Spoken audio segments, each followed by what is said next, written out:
Jamie, you have a pretty big career in sprint cars, not only in Australia, also abroad. But how did you even get started in sprint cars? With my family, my dad used to always take me and one of my best mates, Sean Middleton, to Rolly Park. And my dad was best mates with Bob Middleton. So we would go to Rolly Park every Friday night, watch Speedway, and just loved the whole Speedway thing as kids.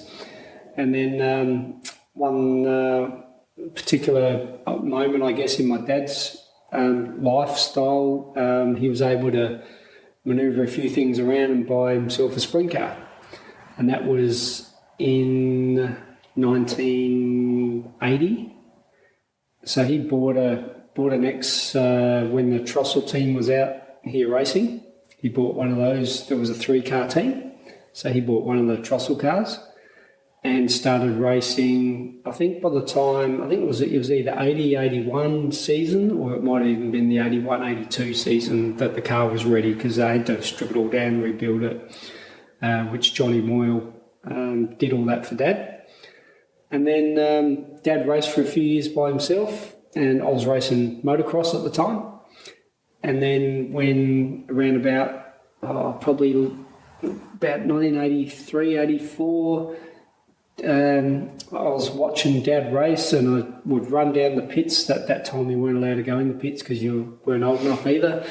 So I'd run down to the fence where Dad was pitted, and I'd say, Dad, you're racing the wrong line.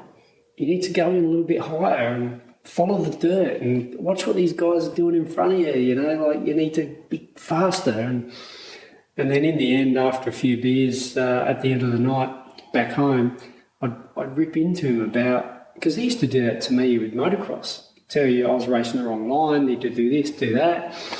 And so I would do the same watching him would race sprint cars, and he kind of got a bit annoyed a couple of times, and then eventually he said, well, it's not that easy. He said, when you turn 16, you can have a go. So how old are you at this point? I would have been 15. So at 15, you're already recognising racing lines and everything like that? Yeah, it's, for anyone that's raced on dirt, it's pretty easy to pick that up, because if you've raced many years, like I raced mini bikes from 9 years old, and that's where I met Trevor Green, Jamie Moyle, lifelong friends, great mates today, and another great mate of mine, Sean Middleton, that was racing super sedans as well. When you grow up racing dirt, even if it's on a BMX and you're pedaling, you realise what happens with dirt, how it changes, and you get loose, you get wheel spin, and you find traction and things like that. So it was pretty easy to sort of figure out the racecraft. The hardest thing was getting used to, back in those days, 650 horsepower when you're a 16-year-old, never, hadn't even had a car licence.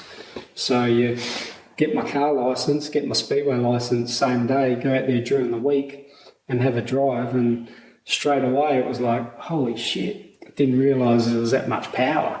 Now it's 900 plus, but, when you first kick off, it's pretty daunting. Yeah, so that's how it rolled. That's how I got started.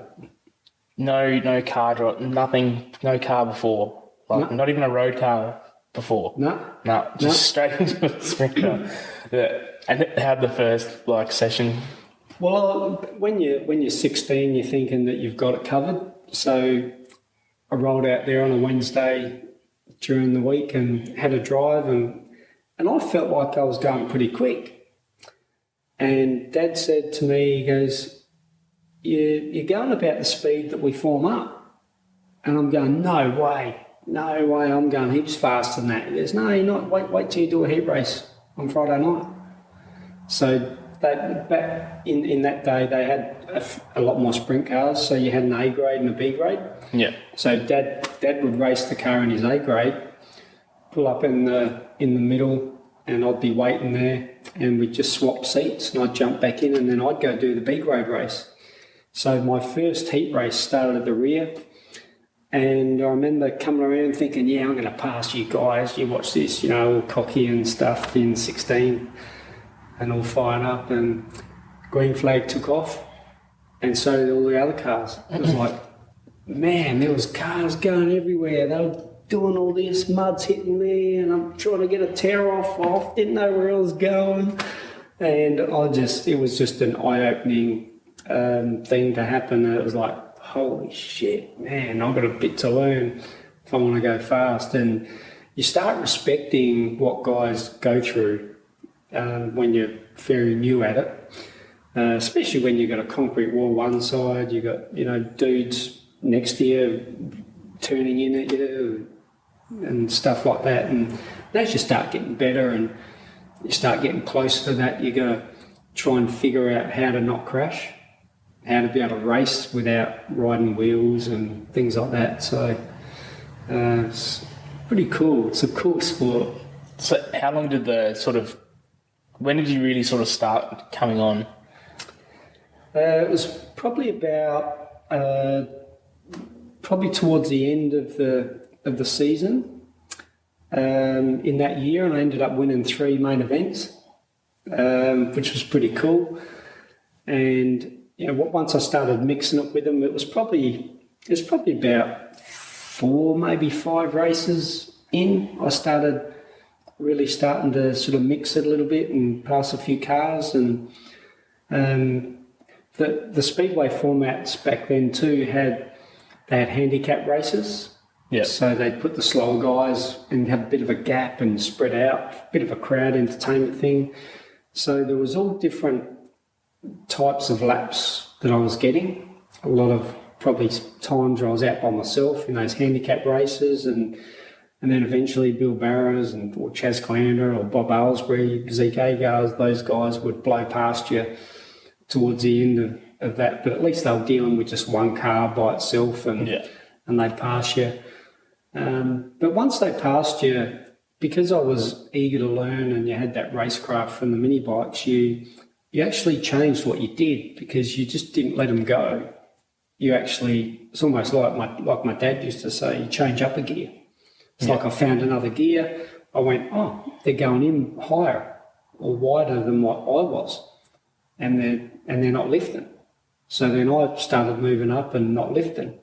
And then it was like you gain a whole level different trust with the race car. So you just start doing that. And then as each week went on, I was feeling myself getting faster and faster. And I think the first feature race I won, I started off on the outside front row, and I won that. From flag to flag. Second feature race I won because back then they seeded or handicapped the features as well, so the fast guys were towards the back. And then my second feature I started off second row outside, and probably took about, I think from memory, about half a dozen laps, nipped off the guys in front and won that one. And then the third feature I won, which was the next week, it was back to another row. So I was third row outside. And I remember the start of the main event, everyone sort of all bunched in on the bottom, and I just went straight to the top, didn't lift, blasted around the outside of top 6 cars and come out in front and went off and raced and won that one. So, but that one there, I've got a video of that one, and Chaz Calandra caught me, and he was nipping at my tail tank. In fact, he's probably faster than me, but I was just on the line that there wasn't enough room either side for him to go, and I wasn't making enough mistakes to muck up for him to get me. But he looked like he was a bit more than what I had. But, win's a win, isn't it? Sometimes. Doesn't matter how. Well, maybe it matters how, but it's still, if you won it sort of thing. Doesn't matter by how much either. So you're late 16 by this stage? Mm-hmm. Yeah. So then where have you gone from there? Well, from there, I raced Dad's car, which I was putting all my money in. He wasn't funding any of that. So that was one of the deals that Dad said. He said, okay, I'll let you race the car. And it was probably later that year that Dad decided that I think we might have had a bit extra engine maintenance, which cost a little bit more because we're both driving the car. So he opted to step out and let me continue on by myself. So I had to generate my own sponsorship. So I found a few businesses and people came to me and got involved in the car, and that really helped out a lot. Gathered my own crew up and got a couple of mates, my best mate's Huda, Steve Samuels, he was working on my car, and his dad, Peter Samuels, just legendary blokes, best mates still today with those guys, and they worked real hard on my car, and we just did everything on a budget and got to a stage of, I think I was about at the end of the second season, just couldn't afford to race it anymore. So we sold everything up, and that year there, I think I sat out for part of it, and then I had a phone call from Matthew Hoare from Hoare Brothers, and he asked me if I was interested in sharing a drive with the car with him, and he indicated pretty diligently that he probably wouldn't be driving too much, so it was mainly me, but he wanted to give it a go. So I started driving the Hoare Brothers car, and that's sort of how, I guess, there wasn't too many rides going on in Australia at that time, and John Sidney had Max driving a house car, and I really struggled to rack my brain of what car owners were out there that had people in their cars. There wasn't very many in that era. It's like a different structure back then, wasn't it? Yeah. It was guys who were scrapping together and they were racing their own gear. They're like, I'm not spending this money for someone else to go have the fun. It was totally different era compared to what it is today in that sort of sense, how that sort of stuff works out. So you're still 17 at this stage? Yeah, I would have. Yep, I would have been. Actually, I was probably 18, and I'm just trying to think. I reckon in that era of, I might have been between 18 and 19 when I drove Horry's car, because I went to America first. That's when Jamie Miles said to me, he said, "Cheese man," he said, "if you want to go good in sprint cars," he said, "you've got to come to America with me.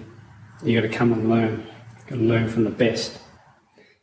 And I was 18 at that time, and that I knew Mum and Dad wouldn't be very impressed or would let me go as an 18-year-old, even though Morley had been there the year before and even took Mouse with him, and Mouse at that time was probably 13.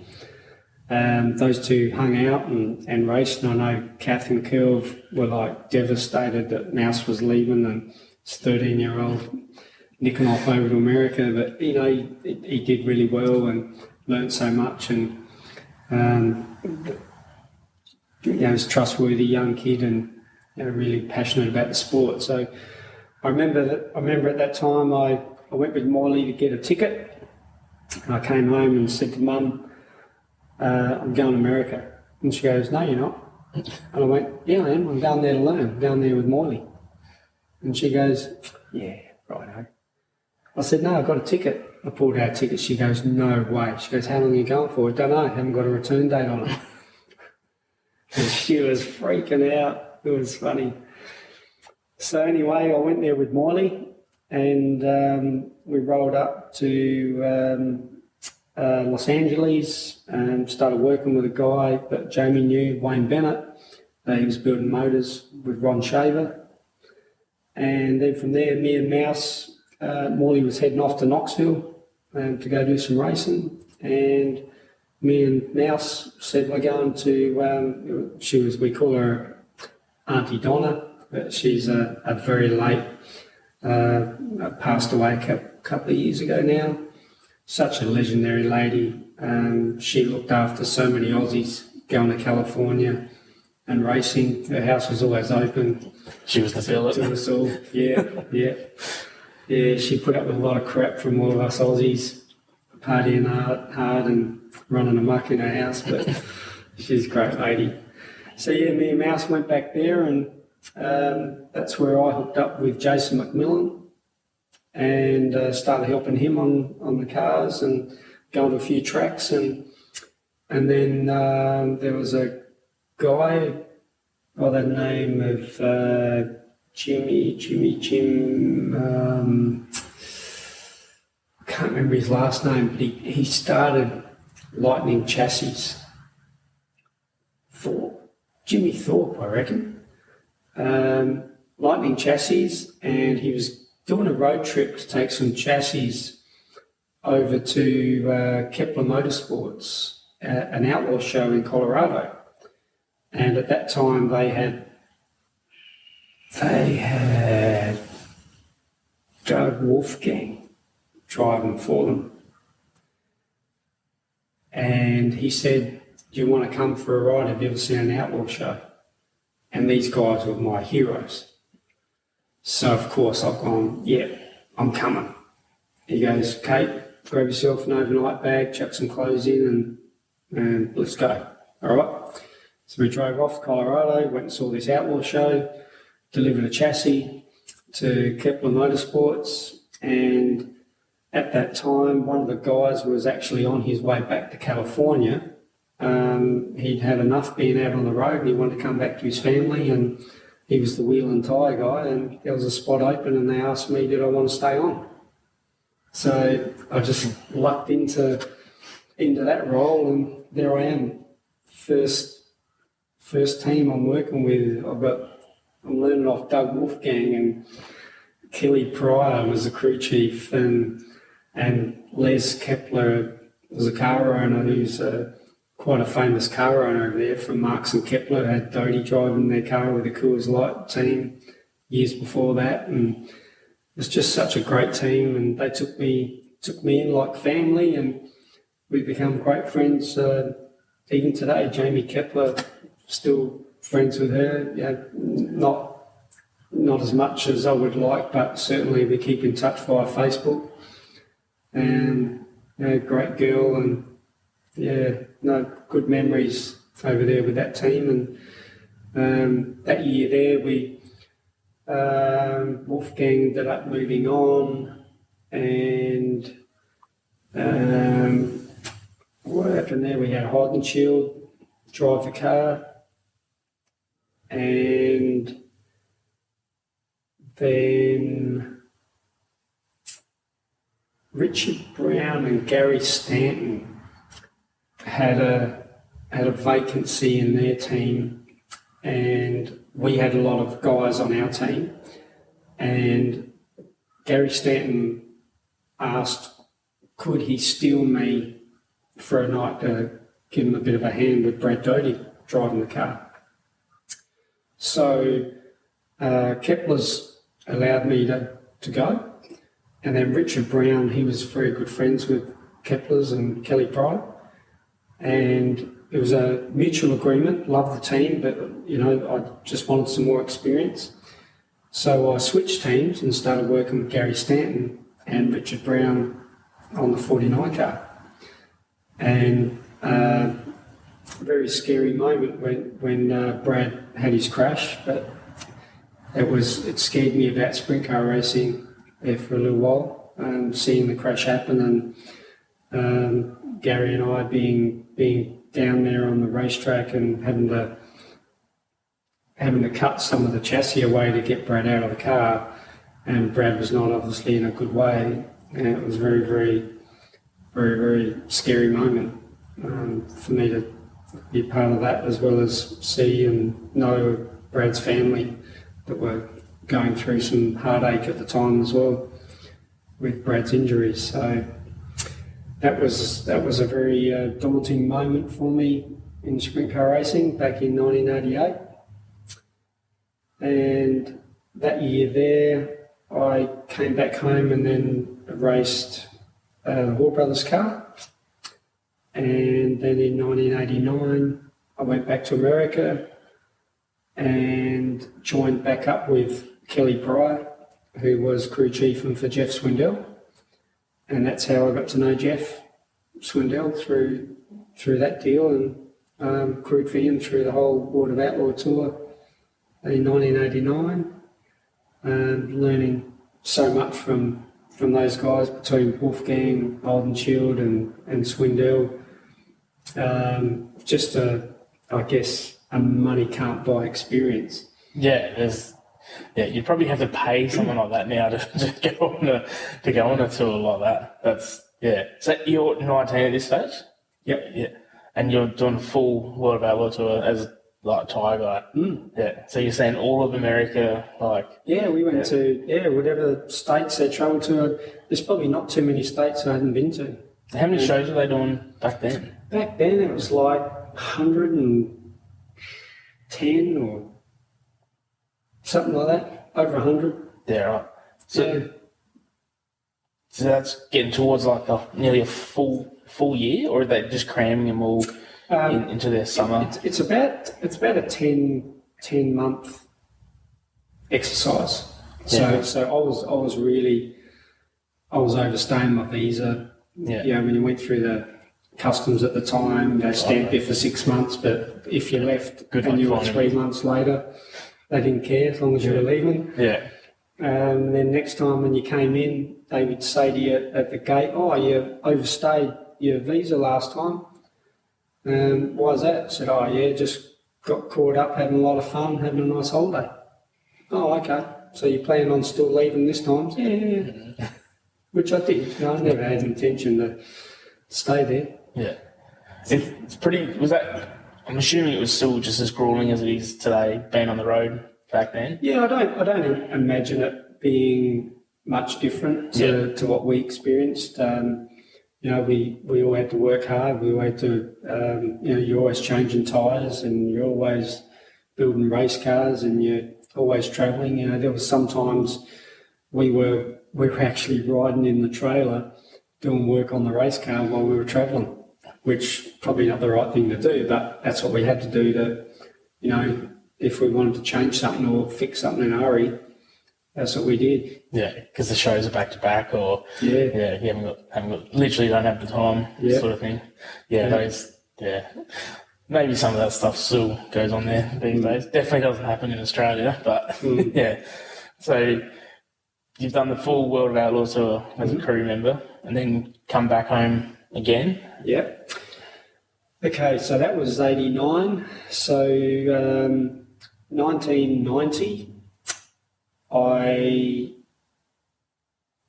came back here and had I can't remember how it happened, but somehow Harry Delamont was asking Gary Brazier to drive his car. And Gary wanted to drive his own car. So Gary suggested he look at me.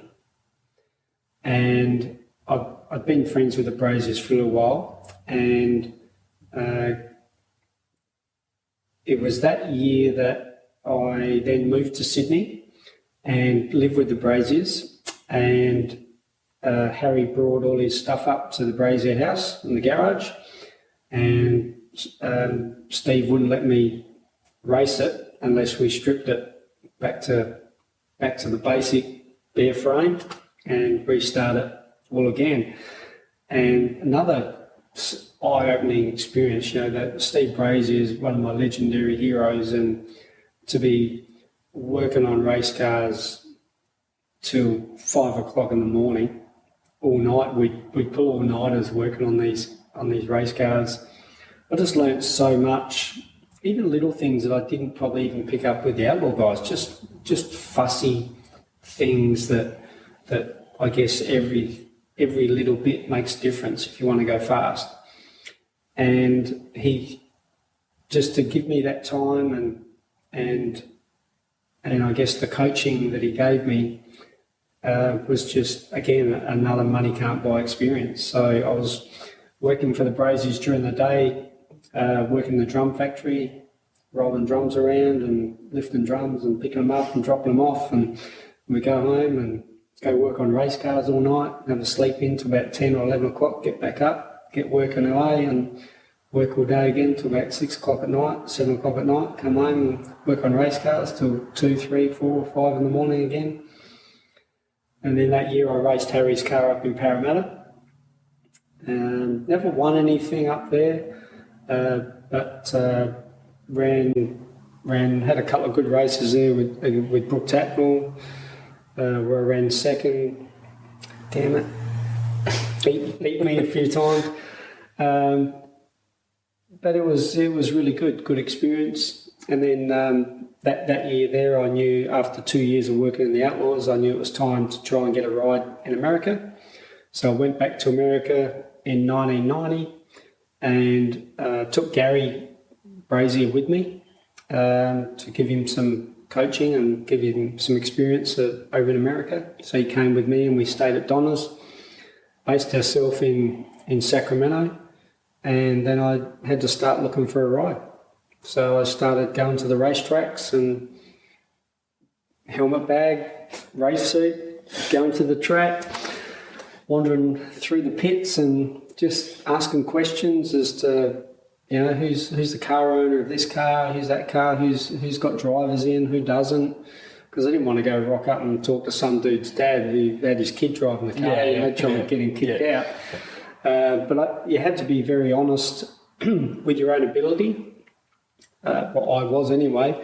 I would earmark a couple of cars that I knew had car owners that had been going through a few different drivers, and I'd watch them for the night. And there was a few there that I just knew. I knew what my own ability was. I knew I could be better than that guy. Yeah. So I would go and talk to the car owner after the races, introduce myself, and be honest and upfront with him. And I'd say, I'm here from Australia, I'm looking for a ride. I'd love to drive your car. I can guarantee you I'll be better than the guy you just had in it.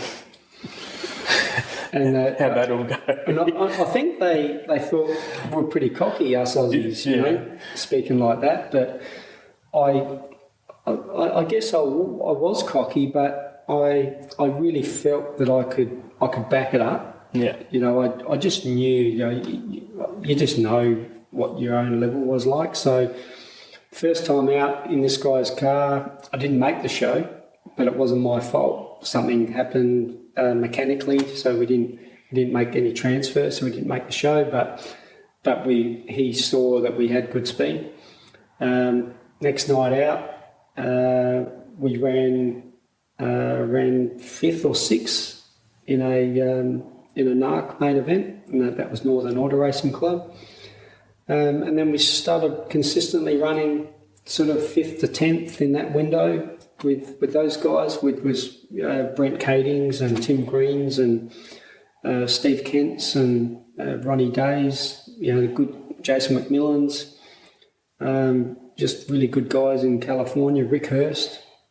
Those guys were all front running guys and tough guys to learn to race with. They really helped me, I guess, get better and better again. And then the car that I drove, dear friend of mine today, like there's one thing I can say, every car owner that I've driven for, I'm still friends with today. Yeah, right. We've all ended on great terms, and whether I got fired or whether I left or whatever the story was, we're all still good friends, and we, you know, have a lot of respect for each other. So in the year that was 1990, and I think it was 91 was when I got a phone call from Dave Farrell from here in Adelaide, asked me was I interested in driving his car when I came back. So I did, and that was our start of that relationship, where I came back and started racing for Dave Farrell in the Road and Track Services, Jarvis Ford race car, and had some great times there. And while I was over here racing, the race car that I drove in America, because I'd helped it get on the map with it probably going faster than what it looked like it had ever gone before. There was someone undercut me and did a slide job on me and took my ride. Someone with a better name than me. I won't say his name. He's one of my friends today, but American dude. So he was a better driver than me, granted. So anyway, he slid on in. He got the ride. So I went back there again and had no ride. So I just had to do the same thing. So I started kicking rocks around the pits and going talking to people, and that's where I come across Ted Finkenbinder in the 3F sprint car, and it became a marriage almost. Like we just clicked, and the first year I drove his car, I won 3 main events. Second year, so 92, I won like 25 main events. 93, we won, I think it was something like 20 something, 22, 23 main events. Yeah. How many shows is NARC running? We were doing, NARC, I can't recall how many NARC would actually do. But I was doing between 50 and 60 races a season in California. Yeah, right. Just anything that was going, you were there. Yeah, sort of so yeah. We, for instance, with Ted's car, just so I could get the laps, and he was happy for me to get laps and help me become a better race car driver, we would take a 360 cubic inch sprint car, because he didn't have a 410 at that stage. We would take the 360 to the local 410 show every Friday night at Chico, and we would race against the 410s with 360. And quite often I was running top fives. I was running 5th, 6th, sometimes 10th maybe. But this one particular night, track was rough, hooked up, and I was running second, and I had a really good line going, missing a few ruts, and the guy in front, Shane Scott, he bounced, got out the road, boom, I've gone through into the lead. I'm leading this 410 feature with my 360, and I'm seeing these 410s because I'm watching the video, and I've still got the video today, or now we've transferred it to DVD. So when you watch the video, you can see Shane Scott. Just when he needs to, he just catches me. But then he hits a hole, bounces out, and he ends up bouncing off the track. Sends a restart. He's gone the back, caused the yellow. Randy Tyner. He was a heavy metal, foot down gasser dude, right? Randy Tyner, he's driving that Tognoddy house car for Dwayne Starr, which I ended up having to drive in later on in 93. I drove that car, but I'll get to that in a minute. So Randy's all over me, bounces off the track.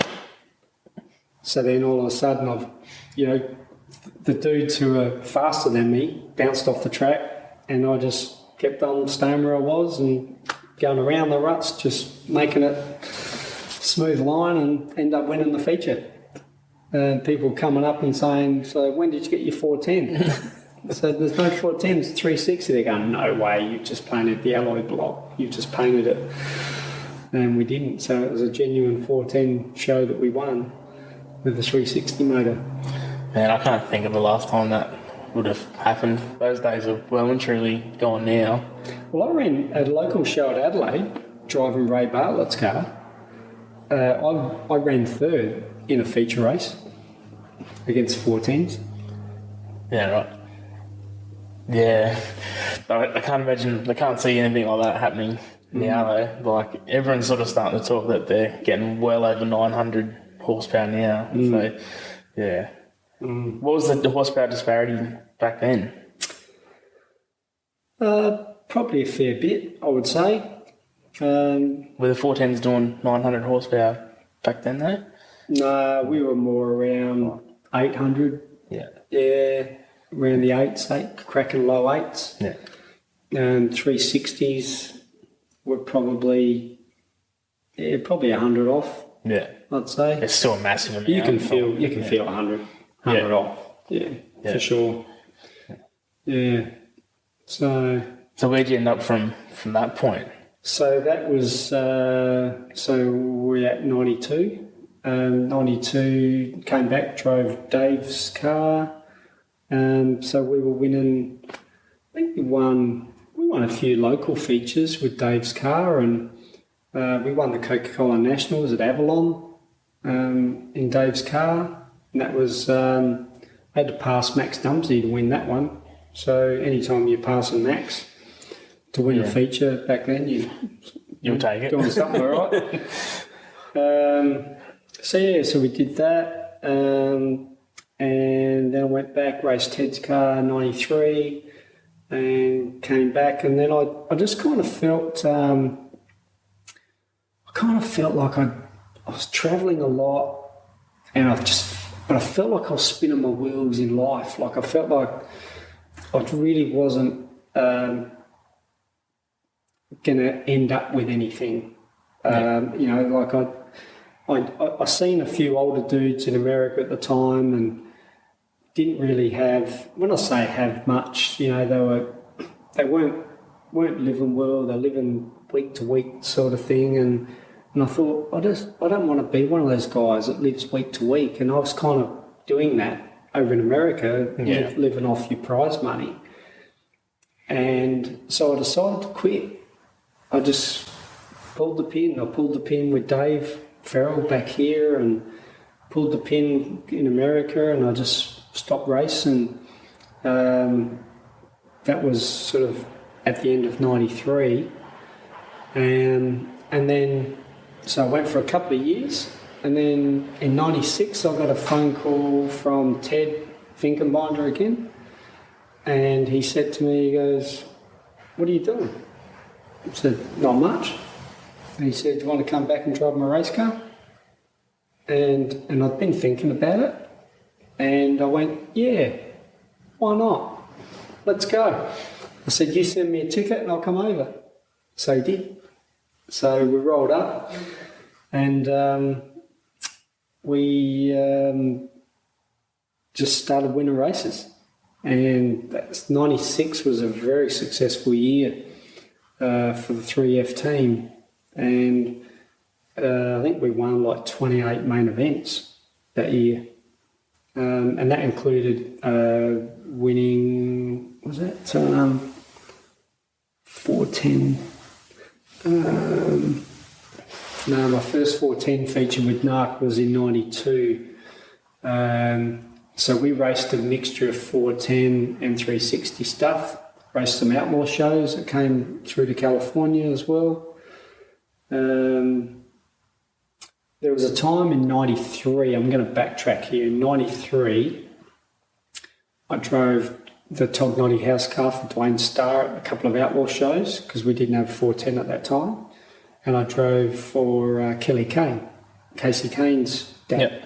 That's how I met the Kane family earlier that year in 93 when Kelly asked me to drive his car in the Skagit Dirt Cup.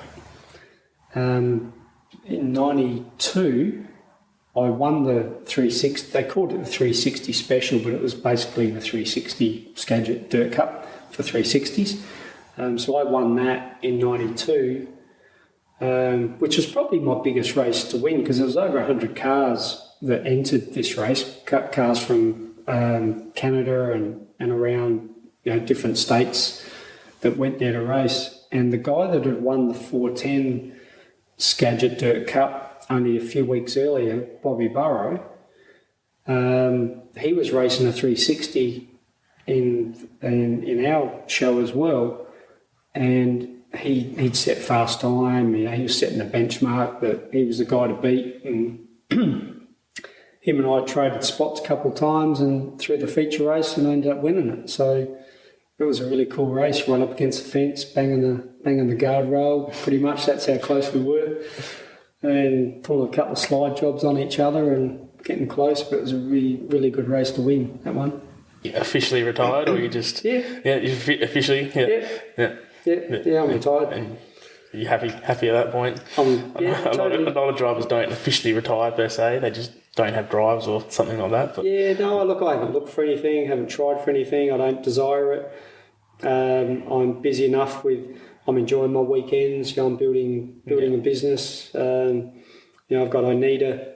I use it for a plug. I've got oneida.com.au, and it's spelled INEADA, not double E, so eada.com.au. It's a nice little platform that's growing really well. Got lots of deals on there and vehicles for sale. So I'm building businesses. That's keeping me really busy on weekends, and having the Swindell Bleeders Australian dealership. It keeps me flat out supplying all the races from midgets to Formula 500s and sprint cars. Still keeps you connected to everything. Yeah. So I'm connected with everyone. Still in the loop of everything that's going on. Yeah. So the Bleeder's probably one of the biggest technological advances in sprint cars since when, forever, really, isn't it? There's nothing. It's massive change. There's nothing I know that the cars and the bodies and that sort of stuff's changed over the last sort of decade, but nothing's come to the scene that advanced in forever. It's kind of crazy that we're still to our roots as a sport. Even when you see cars from the 70s that had the massive wings and stuff like that, they're still a modern day sprint car, still recognisable to what that is. We haven't strayed too far from the path in that sense.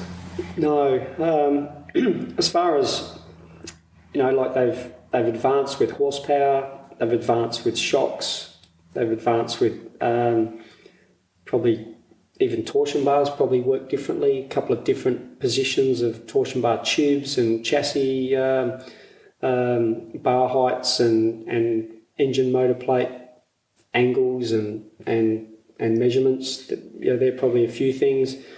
I think we've tried to implement safety things with the right motives at heart, but I don't think it's worked. I've seen more injuries in sprint cars since they've gone to the containment seats. So personally, I don't like getting in and out of a containment seat after feeling the normal high back. I mean, I started racing sprint cars with a low back seat, just like these. So I've had some big dumps with both seats. Yeah. And I just don't know if it's the right way. I think there's probably some more expert people that could be involved before those decisions are made. I've seen a few things that until we change the seating position, the safety's never going to be able to evolve into where it sort of probably should be, kind of thing. And it's you can't move the seating position without the cars changing the look of them completely. So it's we're sort of stuck in our ways with that. That's just the way it is. And I think probably to keep people... Look,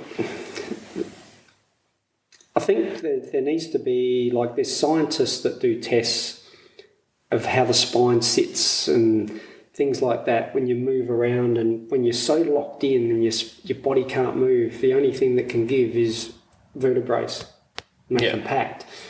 So I just don't think it's the right, but who am I to talk? I don't have a degree in that. But my opinion is, the facts are there's been more back injuries since they've gone to containment seats than just the regular high back seats. I think the sprint car chassis, I know they added the outlaw bar, which comes up to the side of the roll cage now, which is a good thing. But, there's still things at the back of the cage that keeps the driver exposed.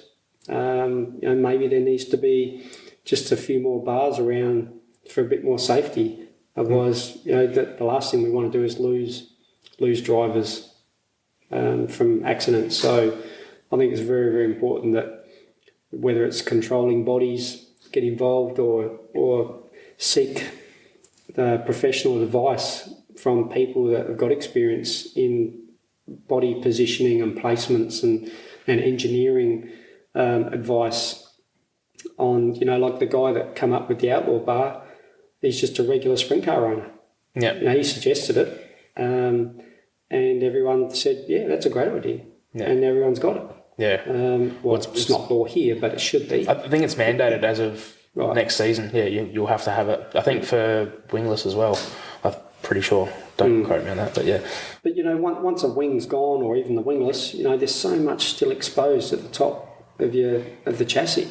Yeah. If you just crash and you're facing the wrong way and someone comes at you with the nose of a race car, there's not much really protecting you. So I think they need to look at a little bit more protection.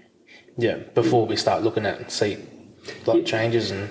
Yeah, I think it's a shame that we usually wait till there's a fatality before we make a change. Well, it should be looking at the logistics of it before there's a fatality for it, because it's not fair to the families that lose a loved one. That I know it's all a risk and we all understand the risk, but it's still not fair that if a change is made after the fact. Yeah. We don't need someone to pass away from it to be that nudge to make the change. We should be looking at every possibilities now and discussing them to figure that out. Well, what could save a life here? Is it possible this can happen? Well, if it's yes, okay, what can we do to mitigate that? Yeah. And that's how it should be looked at. Yeah.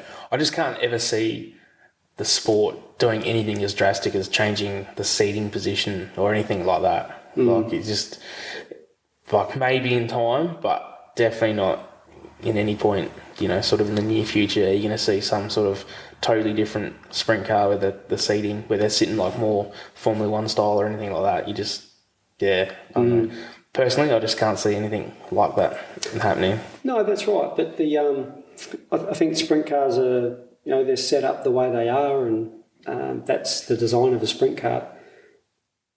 But the seats have changed. And, apart from Brad Doty's accident with the low back seat, but the low back seat wasn't what broke his back. It was the rest of the things that caved around the seat and the rear end, slapping the back of his spine in that type of crash. But apart from that, you'd be really struggling to think of anyone that's been hurt with the regular Butler-built high back seat. Forget the containment side, but the older school guys that have been through the periods of all the different seats and the different laws, like I felt so much safer in a high back seat without a harness device with a Simpson Halo horse collar neck collar, with the helmet strap, and the window net. My head couldn't go that way because the helmet strap was pulled down tight. And as far as going forward, you had your helmet and your horse collar that came down and compacted on the foam, which, I've got photos that Phil Jordanson took of me going nose on into Warrnambool's wall in turn one when the steering box failed, and my head's just about hitting the dash.